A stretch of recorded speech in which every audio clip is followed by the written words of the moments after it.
No matter the industry, you can't escape the sequel, be it film, comics, books, TV shows, random events, or even music. The follow-up or sequel is a dime a dozen, especially in the video games industry. Look at any digital shop, scroll past the slop and questionable titles, and you'll see numbers all over the top of the page. It makes sense, sequels are typically guaranteed to make money, unless you're, one of these.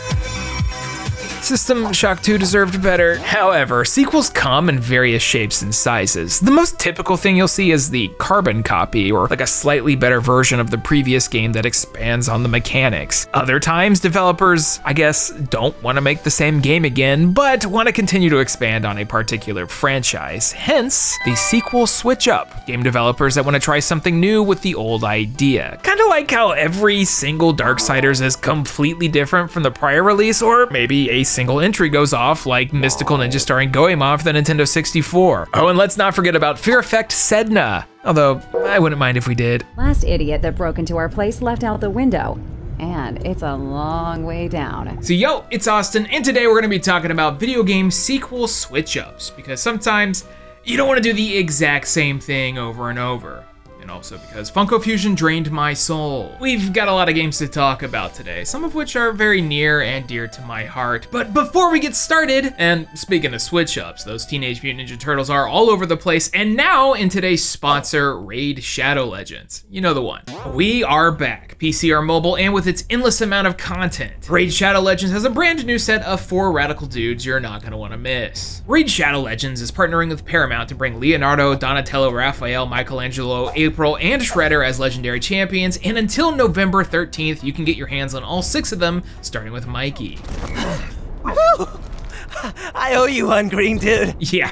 That's the boy. You gotta start by the 30th of October, log in for 7 consecutive days, and he's yours. I was always a big Donatello guy myself. He's smart, and in this game he's got a bunch of big heals. But all of their designs are pretty sick. If you haven't played Raid before, now is a good time to start. You can tackle the campaigns, the dungeons, partner up with friends, or fight them in PvP. So if you wanna play, you can click the link down in the description or scan the QR code where you'll immediately get a bunch of bonuses. Epic Champion Tagoar and Fayne. New players can use a promo code to get one of 6 legendary champions. Greenwood and Ruark with Tree Hugger, Alice the Wanderer with Get Alice, Tuhana Rock with Desert Queen, Sun Wukong with Monkey King, Tholan Foulbeard with Demon Slayer, or Ultimate Death Knight with UD King. Make sure to do all of this with my promo code and link within 48 hours of downloading, otherwise you'll miss out. While you're at it, you can find me under Erupt Big Gamer and join my clan, the Goobs in Game. Come and play with the Turtles for nostalgic battlegrounds. Click the link in the description or scan the QR to download Raid today. Thanks to Raid Shadow Legends for the sponsor, but for now, we gotta get the ball rolling. And I think I wanna get started with good examples, like a good game. The good switch up.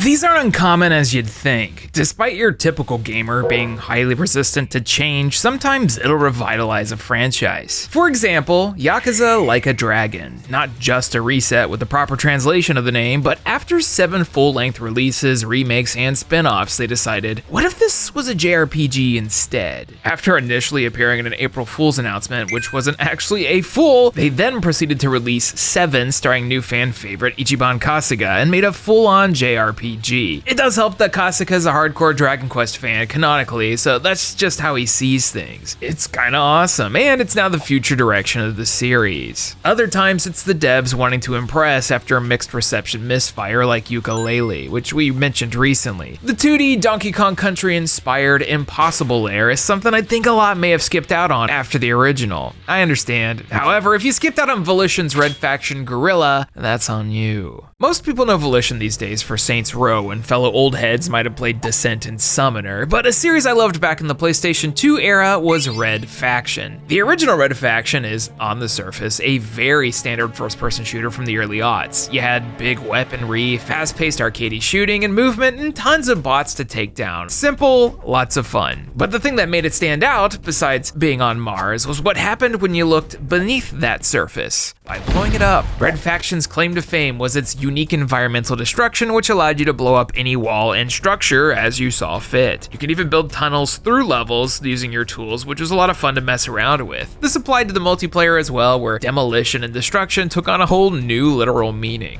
You're making flanking routes and hidey holes to ambush others, the kind of stuff you'd see in classic Ace of Spades. For 2001, this was pretty freaking cool. The sequel, Red Faction 2, was more of the same, although a bit more limited in the destruction. So years would pass and Volition would put out other stuff like The Punisher and Saints Row up until 2009, when the Red would make a return with a brand new coat of paint and a major gameplay shakeup. First person? Nope. Third person. Red Faction Guerilla is, and I'm not saying this lightly, the best of the franchise hands down. Heck, it's one of the best video games of the entire 7th generation. They took the linear first-person shooter sandbox, tossed the camera behind the shoulder, and gave us a massive hammer to smack things around with, and endless C4. If you see a building, you can destroy it. Taking a bit from the Saints, Guerilla went full open world and said, hey, go have fun and, well,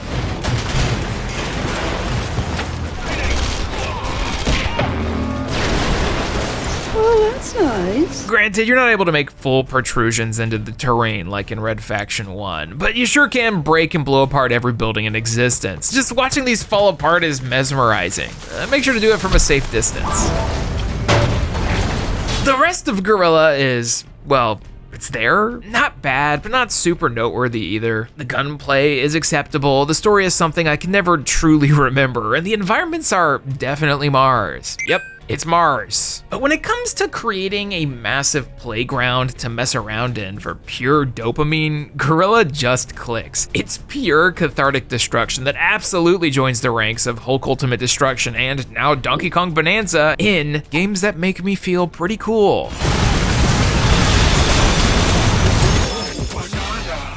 Dynasty Warriors. Love it or hate it, there's nothing quite like plowing through armies of dudes as one of like 300 different characters. Unless it's Dynasty Warriors 9, of course. No. But I feel like it's often forgotten that the Dynasty Warriors franchise, also known as Sangoku Musou, started as a fighting game. One that wasn't very good.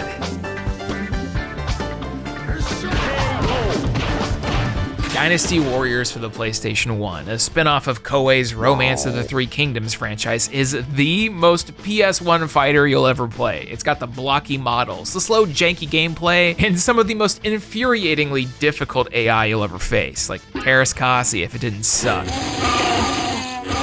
It reviewed okay for the time, I guess. There's better games from the era, like Soul Edge or Bushido Blade, but Koei decided a fighter wasn't in the cards and decided to make a spin-off to the spin-off. Sangoku Musou became Shin Sangoku Musou, which over here became Dynasty Warriors 2, aka the game that really showed me the power of the PlayStation 2.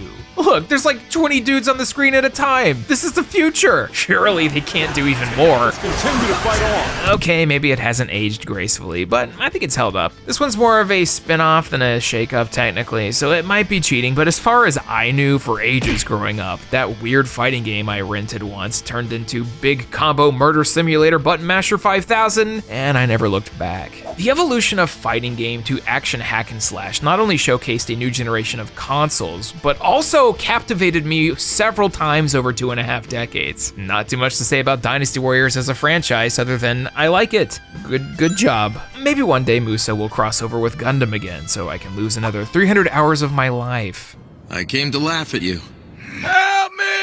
I think one of the biggest switch-ups in recent memory has absolutely got to be Helldivers. The original Helldivers is fantastic. Anyone who's followed Arrowhead Games might have played Magica or Gauntlet in the 2010s. Those awesome games definitely set the stage for what we saw with the original Helldivers. It's the squad-based tactical twin-stick shooter that absolutely has a special place in my heart. It's got that Starship Trooper satire. You touch down to do missions from space as you fight for Super Earth. You'll also never forget that first moment of friendly fire where you coldly blast away a friend, leaving them for the bugs. 10 years old now? Say it ain't so. The sequel, well.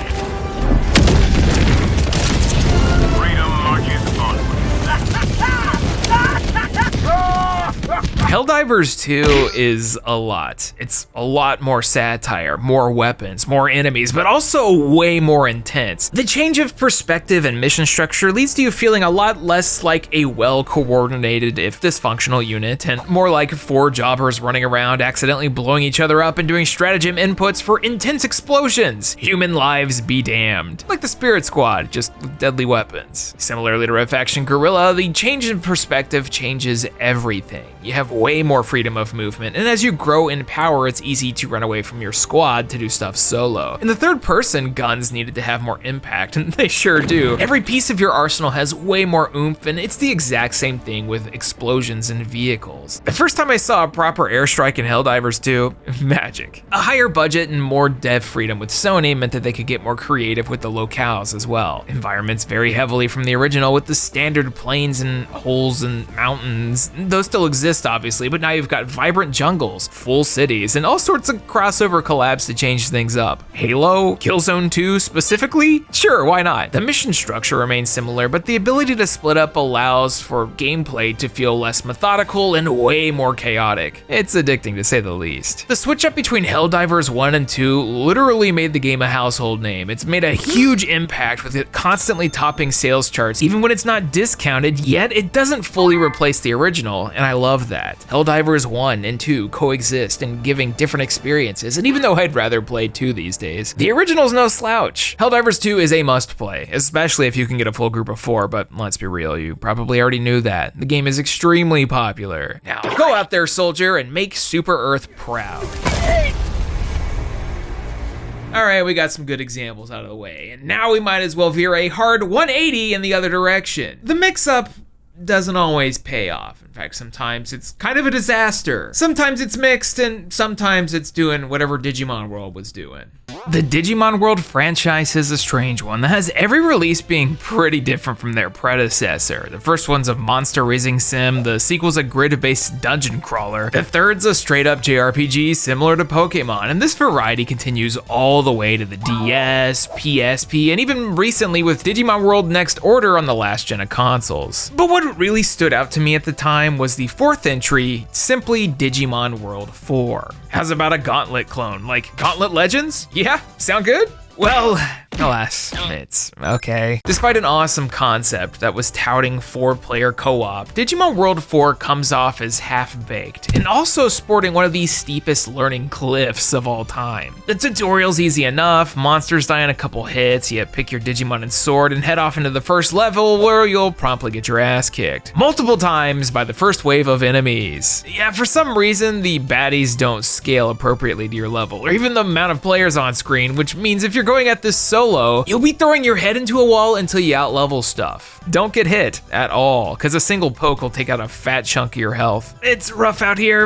and it ain't just me. The YouTube comments everywhere are like, yeah, I never got past the first level on my own. It's crazy. If you can make it past that, what awaits is a relatively basic combat system featuring only a handful of different attacks that make Dynasty Warriors seem like Devil May Cry. I actually enjoyed this a whole bunch as a kid, but I also had 2 others playing with me, so I think that kind of says it all. Which makes sense as it's called Digimon World 4, there's 4 Digimon with 4 swords on the cover, and it's screaming at you to play at 4 players. So I guess that one's on me. Scaling difficulty is for chumps. One of the most notable switch-ups in recent years to garner mixed reception was with a sequel that I'm sure we've all heard of, 2008's Banjo-Kazooie Nuts and Bolts. Okay, scratch that. The 360's about to be 20. This is older than the Atari 2600 was when the Super Nintendo came out. It's retro. I don't like it. Banjo hasn't done diddly squat since Nuts and Bolts, and I think that's largely in part to how gaming audiences took it as a big slap in the face, especially to the fans of the 3D Collectathon original. However, if you were a fan of what they were throwing down,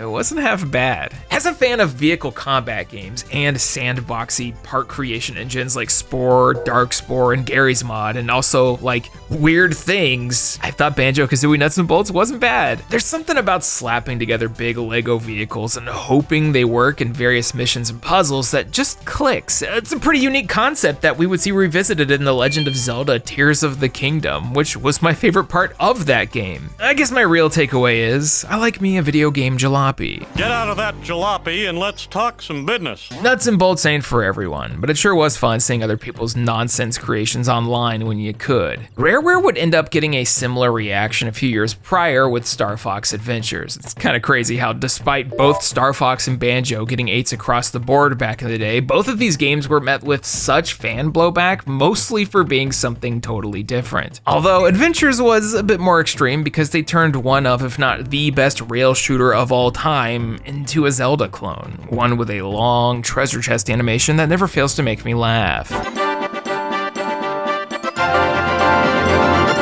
Nintendo tends to do this every now and then. Heck, they did it with Super Paper Mario, taking the classic turn-based RPG and turning it into a platformer action RPG hybrid. But at least it was better than Sticker Star. Thankfully, it still got that Paper Mario charm and writing. A lot of these classic 3D mascots had a hard time living up to mixed and negative reception. Just look at Sonic. He didn't even do a switch up. But no other mascot could really face the music of mixed reception quite like the OG Pac-Man. Aw, sweetie, you're only as 25 as you feel. Owning property at 25, wild. And you're right.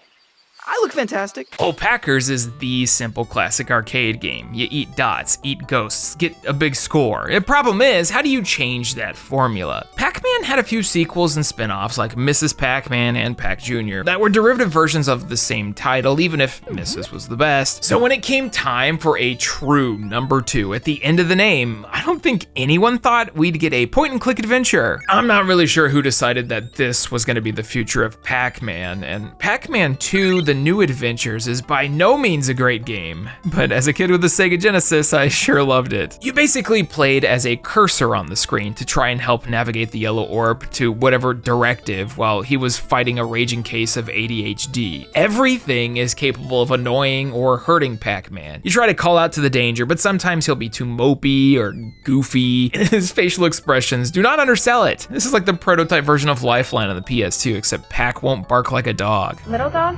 Arf! Arf! Or big dog? Woof, woof.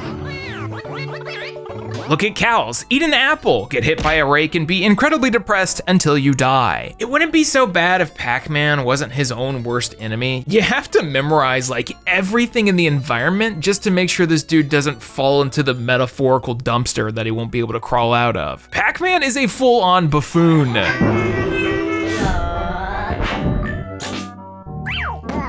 Clearly, the Pac-Man sequel we all wanted. Still a guilty pleasure. Maybe instead of a point and click, we should give him a voice. Details of my sector's energy should be between me and Miss Pac. Thank you very much. While The New Adventures wasn't the first, second, or even third time Pac switched it up, Pac-Man World was a sub-franchise that popped up with the transition to 3D in the 5th generation, where Namco turned him into, you guessed it, a 3D collect-a-thon platformer. The first title was pretty alright, the static camera was limiting, but it was vibrant and still brought classic Pac-Man elements into the mix, unlike a certain other game. Its sequel, World 2, is a legit great time, if sometimes ball-bustingly hard. Both of these games have gotten remakes at this point, with World 2 repack on the horizon, and that looks to be pretty solid. So instead of continuing that concept with another banger, Namco decided to take development outside of the house and brought on Blitz Games, the creators of Bad Boys Miami Takedown for the 3rd entry, and, well, how do I say this? Those things are scary. Can I go home now? Yes, they are. No, you can't. Pac-Man World 3 is easily one of the most bog-standard kids games we've played in a while. There's vastly less emphasis on being a platform and more on a simplistic action combat system, but one that you would expect from a licensed movie tie-in and not the sequel to the tough but fair Pac-Man World series. The Pac's moveset has a punch button that does exactly one combo. His butt bounce is now limited to 3 before needing to stop, and it just feels really dumbed down. Overall, mid, too easy, really repetitive with endless waves of enemies, kind of forgettable, lacking the fun platforming challenges, and I can't see Namco going out of their way to repack this one. Interestingly, this was originally going to be its own release called Pac-Man Adventures. Yeah, not the New Adventures, and Don Bluth, who had worked with Namco on iNinja, who's also famous for An American Tail and Dragon's Lair, was going to be on the project. However, that all fell through, that game was scrapped, and I guess reworked into this. A video game that didn't even make it back to Pac-Man's home country of Japan. Westerners only. At the very least, it gave us Pac-Man being unhinged. A detonator! I normally never leave home without it. Next up, let's take a look at some of the more obscure switch-ups. As the years go on, more releases will be forgotten to the annals of time. It's inevitable. Time doesn't forget the big statement makers like Donkey Kong Country, but you'd be blessed to find anyone who could hum the theme of Donkey Kong 3. It's chaos. Donkey Kong 3 for the arcades, starring one of gaming's most memorable protagonists, Stanley. Y'all know Stanley? Maybe not. But they did throw him into a Space Invaders-esque shmup where you shoot bug spray at Donk's ass in order to make him crash out, which probably describes why Stanley's death animation is so, wow, that's a lot. I don't think he's gonna be making the new Mario movie. Speaking of shmups, y'all ever played Philosoma? It was this early release for the PlayStation 1 that was similar to R-Type, had relatively middle-of-the-road reviews, and one could only imagine lackluster sales. However, it did have these interesting cutscenes that depicted this dreary story, expanded on further with mid-mission dialogue that showed an alien invasion, and Fertilization.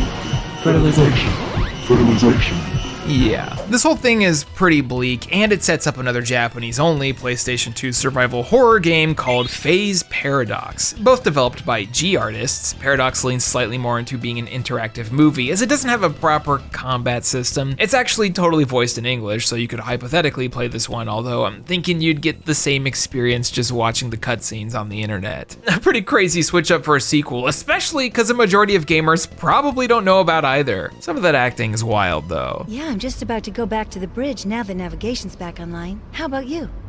I came to use the computer room.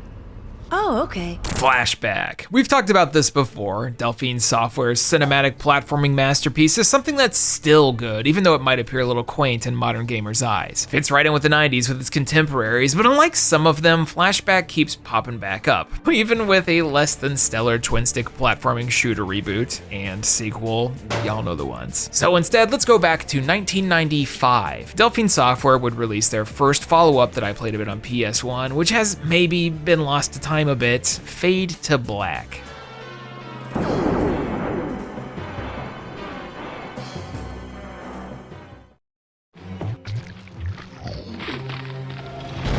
It's also not great. Fade to Black's a tricky one. It takes the side-scrolling semi-3D vibe into a full 3D world. They dropped the cool rotoscoped animations in favor of, frankly, some well-animated motion capture for the time, even if it looks like our main character, Conrad's, looking exclusively for the bathroom. Unfortunately, the beautiful pixel backgrounds don't return, and what we get instead is endless repetitive gray and brown spaceships, occasionally mixed in with purple alien spaceships. The shoot and stop gameplay is retained, and it feels like a proto version of what would become Tomb Raider a few months later. That unrefinement is of course janky, tank controls and all. It feels really hard to dodge bullets flying at you, and sometimes it's hard to discern where you're being shot from. So get ready to die a bunch and watch as the game loads in the game over cutscene every time as you sit in silence for 10 seconds looking at your reflection on the screen. Retrospective reviews have been less kind to Fade to Black despite its decent reputation back in the day. I'm not really sure how this has happened 3 separate times, but I still to this day think that Flashback deserves a better follow-up. We haven't even touched on the canceled GBA sequel that was leaked in 2008. For all I know, maybe Flashback is a cursed franchise and it should just rest. Unlike the Neverhood.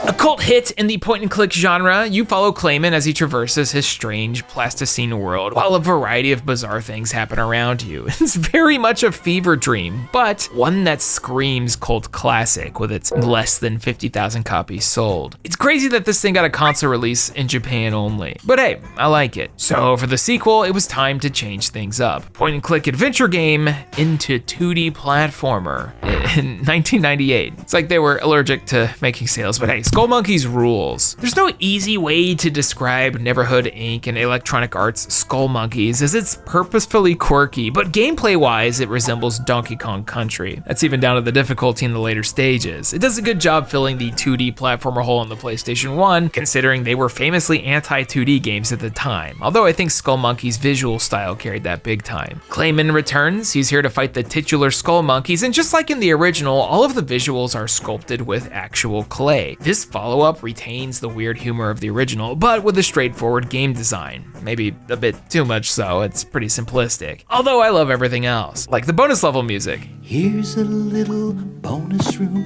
where you don't have to worry.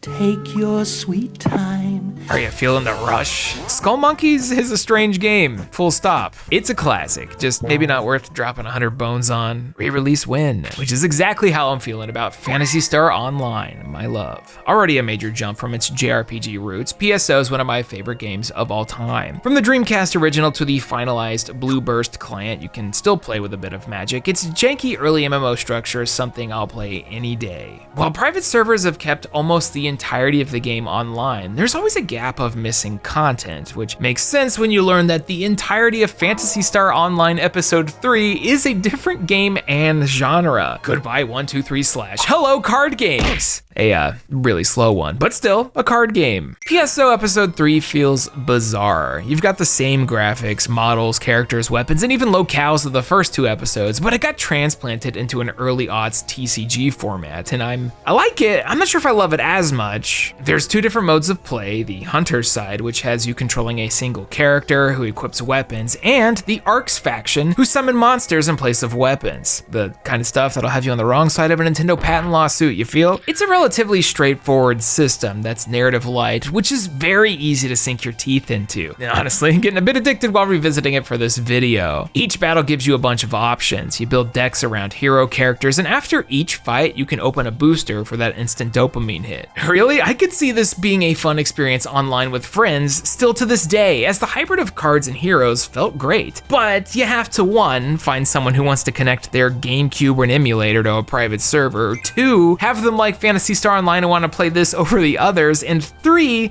likes slow-paced card games. The smallest of Venn diagrams, but hey, I'm somewhere in the middle. I think you could probably turn this into a decent TCG, somewhere in the vein of Flesh and Blood if Sega had the guts, but they, as well as I, would go bankrupt in the process. Phantasy Star card game? It'll never happen. But Phantasy Star Online Episode 3: Card Revolution will do. That's an acronym, by the way. CARD, like compressed alternate reality data. Who comes up with these names?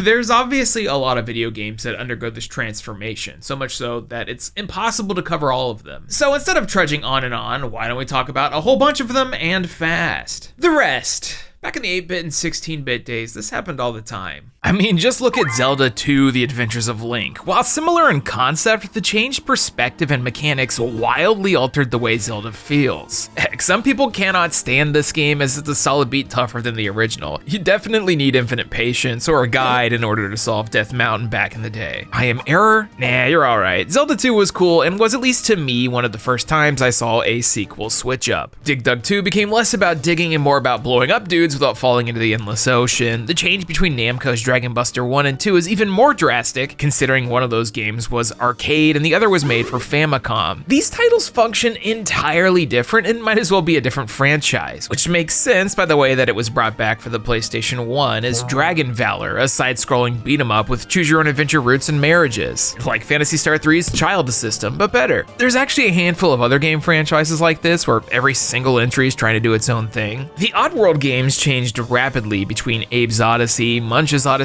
and Stranger's Wrath, from 2D platformer to 3D platformer to a first and third person shooter that was pretty tough. Stranger's Wrath was and still is pretty awesome. They may not be as widely known, but the anthology game series Steam World does this pretty well. There's Steam World, Tower Defense, Dig, Heist, Quest, Build, all completely different ideas taking place in this fascinating post-apocalyptic steampunk world where everyone is some kind of robot. Developer Imagine and Form, now Thunderful Development, has done a wonderful job with all these releases. SteamWorld Dig 2 is one of my favorites that's basically like, what if the Flash game Motherload was even more awesome? I played SteamWorld Build off of Game Pass a few years ago and lost several hours to building up my fun Wild West steampunk town before promptly picking up Anno 1800 on sale. SteamWorld Quest is a fun fairy tale style RPG deck builder that was perfect for the Switch. I don't have much to say about Heist as I haven't gotten around to it. Unfortunately, it looks like the franchise is running out of steam as they've slowed down releases after a few underperformed. The previously announced Steam World Headhunter, which seems reminiscent to Stranger's Wrath actually, has been put on hold. But hey, I've always enjoyed the Steam World games, so I hope they can keep it rolling. I should probably pick up Heist 2 then, huh? World of Warcraft is a no-brainer, from RTS to MMORPG, while never looking back, by the way. The Blizzard RTS fanbase is in shambles. Meanwhile, Command & Conquer Renegade saw Westwood also leave behind the RTS and opt for a first and third person shooter perspective. It had this full campaign, but the cool part was the multiplayer Command & Conquer mode, where you would follow the typical RTS game format, but from the ground. Maybe archaic in this day and age, but I can't hate on Westwood for trying something different in 2002. And how about that time ToeJam and Earl fans saw their crazy co-op proto-roguelike present collection funk thing turned into a 2D platformer? ToeJam and Earl and Panic on Funkotron is a mouthful, but also awesome. It's like the definitive mid-90s I grew up playing the Sega Genesis and I turned out just fine game. It's always fun to go back and remember the first two Duke Nukem releases as the goofy side-scrolling platformers Commander Keen-likes they were before turning into the, at the time, hyper-violent and risque Duke Nukem 3D. You telling me this guy's gonna continue on as a gaming meme forever?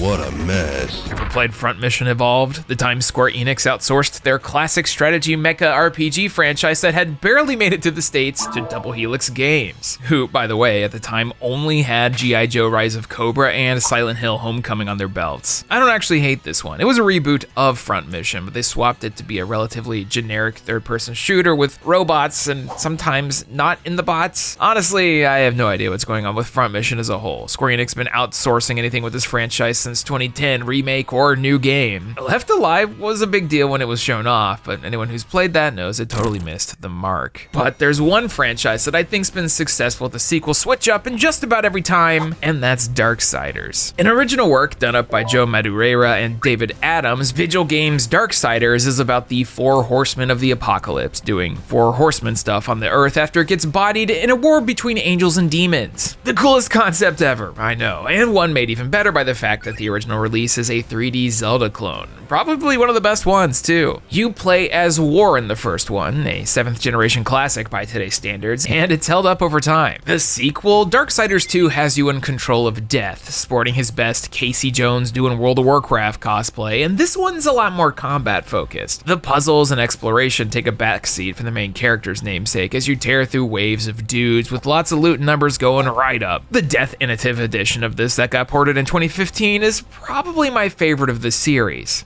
at least so far. Darksiders went through all sorts of developer and publisher troubles over the last 15 years due to them being originally with THQ, but they somehow managed to pop out two other games, Darksiders 3 in 2018 and Genesis in 2019. 3 ditched the quicker pace and puzzles and said, what if Dark Souls, and boom, Darksiders 3 starring Fury was born. You can definitely see it's got a lower budget compared to the previous releases, especially with the cutscenes, but still, I think Darksiders 3 has a solid gameplay experience and a world to explore that absolutely got better with a few patches. Then we got Genesis, where they, now Airship Syndicate, said, how about a co-op top-down hack and slasher? And well, we got War and finally Strife, which also means we get a nice dose of brotherly bickering.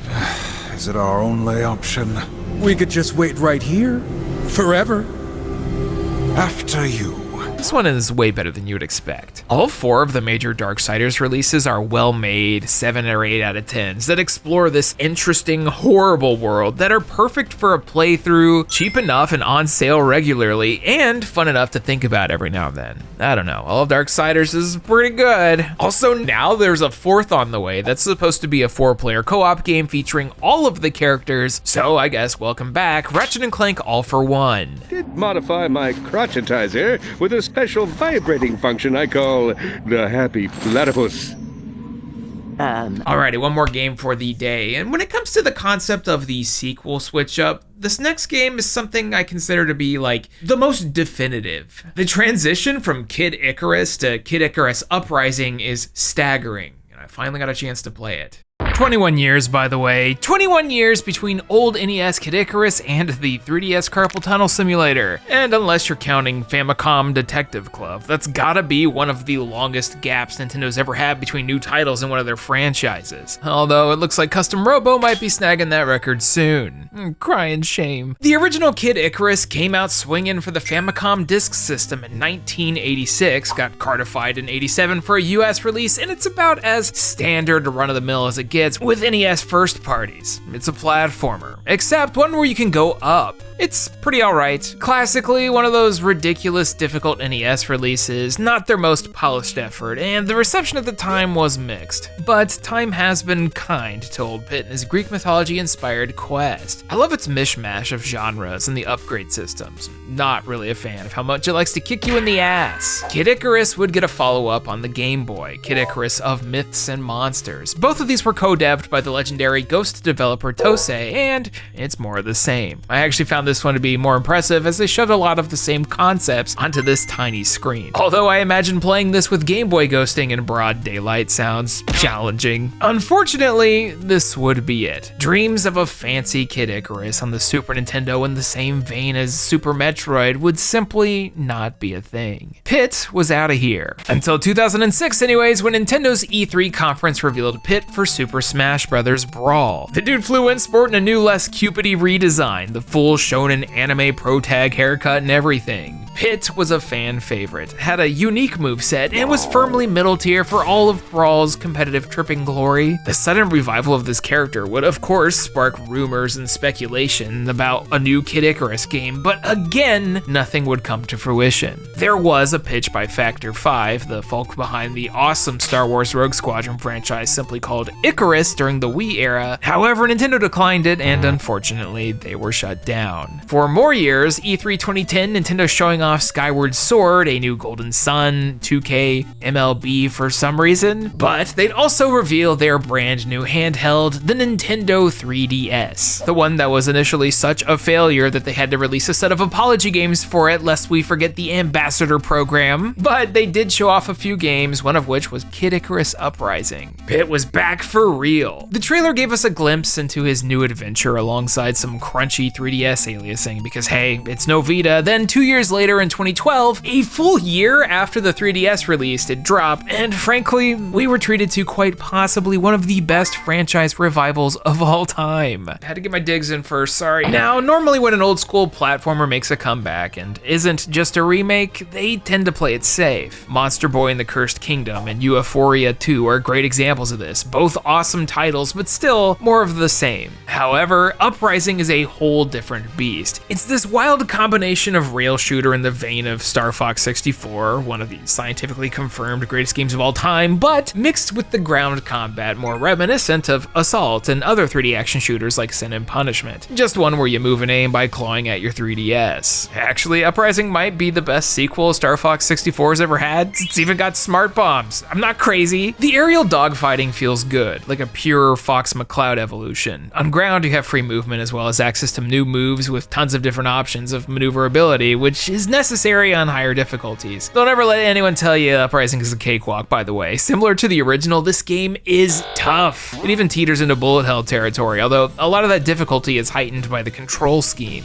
There's no sugarcoating this. Playing Kid Icarus Uprising on hardware is an exercise in hand dexterity. It's like that Mario Party Jesus comic. You will feel the aftermath. Stylus aiming is fine. I was able to make do with Metroid Prime Hunters, but since you controlled the camera with the stylus, you're frantically scratching at the screen, so if you don't have a protector on that thing, beware. There's literal forum posts about getting that Uprising hand cramp. It's a whole thing. And the 3DS really shows its physical limitations here. Even if you add the, Circle Pad Pro for a second stick, it still won't allow you to use it for the camera, so no matter what, you best have that stylus out. Or, just emulate. It takes a while to get used to, but once you do, the variety of weapon types you can play with is satisfying. Although I just like using the cannon because why do combo when big numbers work just as goodly?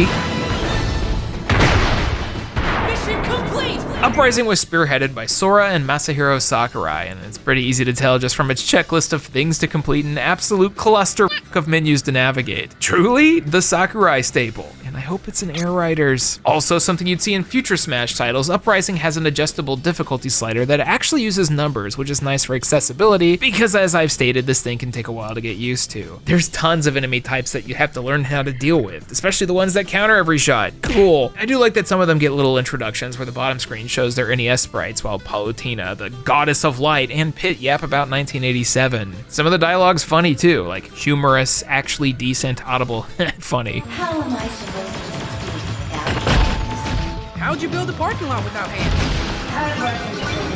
Palutena and Pit's stage banter has a sense of character that you don't see often in Nintendo releases, let alone rail shooters. A lot of people talk about Kid Icarus Uprising in the video game sense with the controls, but the whole package is solid. It's got lots of fun dialogue, some of which breaks the fourth wall without any hesitation. Heck, the fifth mission looks like a Super FX Super Nintendo title. There's a lot of personality here, and an all-star cast of composers to put that aesthetic ribbon on tight. Motoi Sakuraba, Yasunori Mitsuda, and Yuzo Koshiro of Streets of Rage fame, all in the same game?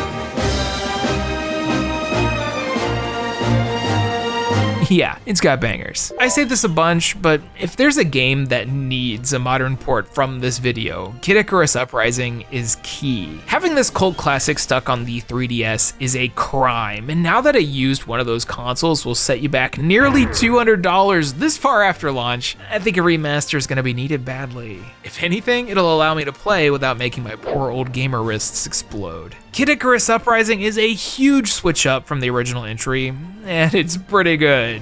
Anyways, anything else? Oh yeah, Sega Bass Fishing 2 is kind of weird. What do you mean it's not an arcade game?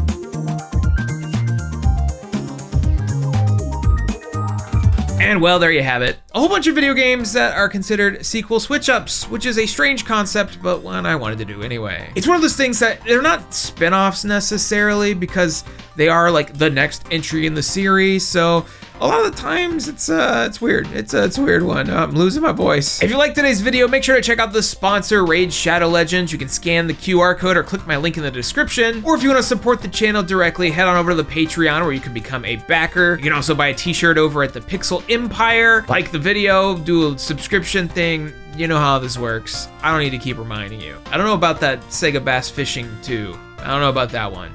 But anyway, I've been Austin, and catch me next time when we talk about some cool PS2 games. Thank you all so much for watching. Special Patreon shout out to Benna Oswald, Blackfoot Ferret, Blake Thomas, Cheeks, Clark Fox, Chris Shelton, DX Buster, Dylan Snyder, Fragile Traveler, Hey Quiggles, Jay Roos, Jacoby Fitzpatrick, Kevin Zanowski, Nocturnal Nix, Pierre, Platinum Rose, Pacha Bear, Rare Find It, Ryan Siri, and Vox. Thank you all so much for your generous support. And so we're back. As I'm sure a lot of y'all have noticed, some things on YouTube are kind of tough at the moment, but we're hanging in there. Thank you all so much for your direct support. It goes a long way to paying my editors, and with them we can make videos happen more frequently. I think I'm just literally gonna call it Cool PS2 Games, because yeah, it's in the title. Anyway, thank you for watching. I love you, bye bye.